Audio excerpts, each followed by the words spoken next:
House Bill 22. Imagine this. A big corporation owns thousands of miles of pipeline, warehouses, and offices across Texas. But most of its real value isn't in those buildings. It's in software, brand names, patents, and customer data.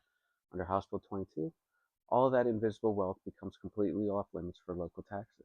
The company still uses city roads, emergency services, and schools, but pays taxes only on its desks and land, not the billions tied up in its brand or code. What the bill says it does. House Bill 22 simplifies the property tax code by permanently exempting all intangible property like copyrights, trademarks, patents, goodwill, and stock from ad valorem taxation starting in 2026. What it actually does.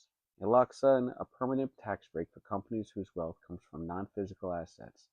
This means corporations with huge brand or digital value can now avoid local property taxes entirely, while cities, counties, and school districts lose the ability to ever tax that kind of wealth again, even if they need it to fund basic services in the future. Who benefits? Large corporations with major intangible assets like energy, rail, tech, finance, and insurance.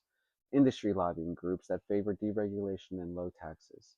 Businesses that can shift their value into untouchable digital or intellectual property.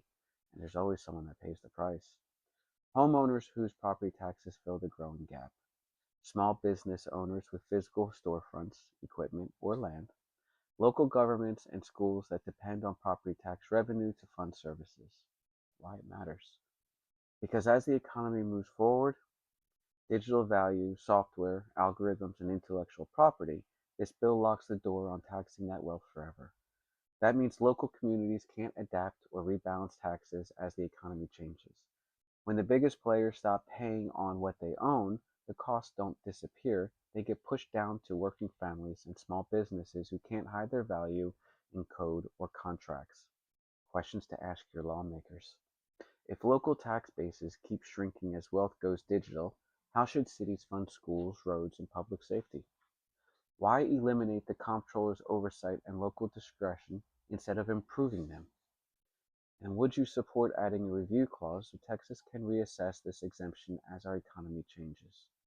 Bottom line, House Bill 22 shields corporate wealth you can't see and leaves everyone else paying for what you can.